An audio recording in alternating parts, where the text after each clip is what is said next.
Hello, everybody. Welcome to the MMA Ground and Pound Show, a special MMA Ground and Pound Show. Joseph Peisich with Giancarlo Aulino of Barnburner, and we got Bellator star Andrey Koreshkov. How you doing? Good. Giancarlo, I'm doing well, thank you. Thank you. Giancarlo, go ahead. You get the first question. Hi, Andrey. Welcome to the show. Originally, you were supposed to fight Lorenz Larkin at Bellator 219, but he withdrew from the card and was replaced by Mike Jasper. I just want to know, how have you adjusted your training after the change of opponent, and did it change anything at all in your approach to this fight? Вопрос похожий. Как повлияла смена оппонента на свой тренировочный процесс, и если ты вообще что-то менял? Если честно, вообще никак не повлияло, ничего не менял. Все было, шло нормально, и в принципе соперники, говорю, в своем стиле отличаются только тем, что Ларкин намного техничнее и более ярко выраженный ударный. Well, it didn't affect my preparation that much because stylistically both of my opponents, they're kind of similar. Both are strikers who can wrestle, grapple if needed. The only difference is that Lorenz Larkin is way more technical, and but basically that's about it. And that Lorenz Larkin is a more sophisticated striker than Mike Jasper. Okay, so Mike, what does Mike Jasper bring to the table that Larkin does not? And I know you say basically you train, it's a similar fight, but when you're taking on another opponent, you practice for one opponent and then switch for another opponent. What's the learning curve? Что есть в Джаспере того, что нету в Ларкине, и по большому счету все. Джаспер, он более такой корявый, нестандартный, неудобный. Он такой более силовой, так как есть. Вот ты. Jasper, he is very unorthodox, and his style, unlike Lorenz Larkin's. Lorenz he's super technical, while Jasper is more of a power player, powerful striker. And as I said, he's very unorthodox. That's the main difference between these two guys. Okay, one more question before Giancarlo asks his next question. If you are victorious in this fight, what's next for you in Bellator? Если ты одержишь победу в этом бою, что следующее ожидаете в Беллаторе? Следующий бой, потому что на контракт еще бои надо работать. Еще будет много боев, и ждать следующего боя, возможно, также даться либо каким-то другим аспектом, или сильным парнем, который придет в UFC. Также я услышал западный недавно Эрик Силы, который проиграл в своем бою. Я думаю, что также и мой бой мог с ним получиться, очень такой зрелищный. Он работает в стойке, я работаю в стойке. Well, if everything goes well in this fight, I will be just waiting for the next fight because I have many more fights in my Bellator agreement, and I just look forward to fight as often as possible. Maybe it would be a fight against Lorenz Larkin. Maybe this fight would finally happen.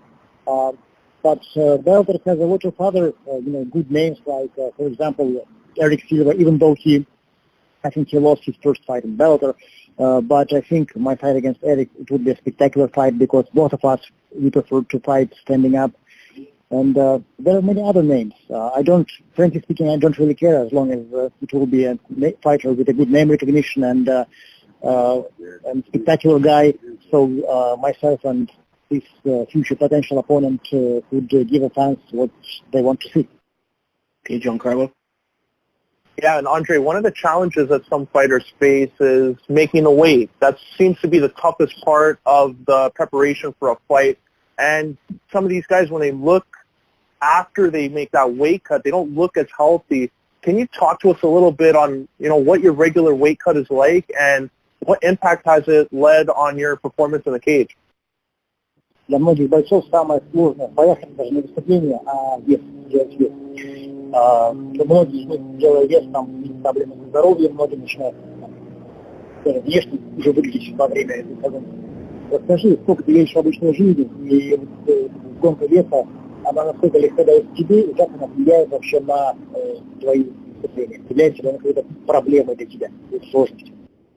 Вообще, он влияет в обычной жизни. Прям вот на обычной жизни готовлюсь, примерно 86 килограмм, и опять же, когда я начинаю готовиться упорно, он падает, вещи, примерно 4,5 килограмм. Вот примерно такой вес, ну, период подготовки между сезоном на 2, ну, вес там на 3 килограмма больше. И вообще, ну, особо трудностей у меня you know what? I never faced any issues with making weight.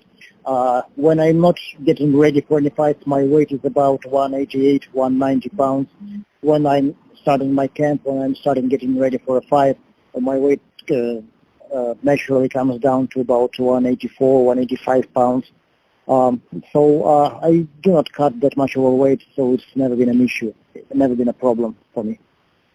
And sorry, just to follow up on that, you know, yeah, you brought up 190, 185. That's like around that area where middleweights are fighting at. Do you see yourself maybe in the future adding a second division because you have been the welterweight champ in the past? Do you have any interest in fighting Rafael Lovato Jr. or Gegard Mousasi for that middleweight title in the future? Нет ли у тебя интереса выступать в среднем весе? С Ловато или с Мусаси и стать чемпионом в среднем весе? Нет, у меня пока таких намерений нет. Да, я очень маленький, 84, когда ребята хотели более килограмм. И по габаритам будет особого преимущества, надо привыкать. Да и вообще, в принципе, нужно, если набирать вес, привыкать к нему, чтобы я мог, скажем, в повседневной жизни, то есть не терять свою же выносливость и скорость. Да? Довольно-таки долгий процесс. Well, no, I don't have such plans because I do not consider myself large even for welterweight, because the guys who compete at the top level at middleweight, they usually, walk around at like 220, 215 to 20 pounds, and for middleweight weight category, I would be very small. And if we speak theoretically, like in the future, if I would want to move to a middleweight, of course I would have to gain a significant amount of weight, not to give my opponents any advantages over myself. But it means that I have to slowly gain this weight and make sure that this weight is, I feel well at this weight, that it doesn't affect my conditioning, and it takes time and it takes effort. So right now I'm quite comfortable where I am at. Okay, final question from Mr. Koreshkov. Take me through, beyond the MMA world, are you a sports fan? And take us through what, a day in the life of you as opposed to the MMA world, let's say, when you're not fighting. Если взять тебя вне ММА, вот когда ты не дерешься, не готовишься, что ты еще делаешь, чем еще любишь заниматься, какие твои хобби, там, семья, являешься ли ты, может быть, являешься там поклонником каких-то других видов спорта? Вообще, в свободное время я, конечно, семью, жена с ребенком, сына год. Дальше. Очень нравится. Также я работаю тренером, тренирую молодых ребят. Well, when I'm not training, when I'm not fighting, I try to spend as much time as possible with my family. I have a wife and a 1-year-old son. Also, I really enjoy fishing, especially in summertime. Besides that, I work as a trainer, as a coach in Storm School in my home city of Omsk. I train like young people and little kids. Okay. Giancarlo, any last questions? Yeah, Andrey brought about training fighters, and is there any guys that you train with who like their style kind of replicates Mike Jasper and that unorthodox style that you brought up earlier. Do you have someone in camp that you lean towards for that knowledge and dealing with a guy like Jasper? В своей подготовке есть ли какой-то парень, партнер, который бы как-то напоминал Майкла Джаспера? И считаешь, что нужно, чтобы такой партнер был, который бы мог имитировать его корявость? Да, в принципе, в любом заде есть корявые люди, которые так или иначе, ну, будут похожи на него. У нас в зале есть ребята, которые такие, что не хуже, сильно и спарринг с ними, в принципе, проходил всегда. Yes, I think every gym has the guy who can punch really hard and who can and who is like very at the same time who's very unorthodox and maybe clumsy.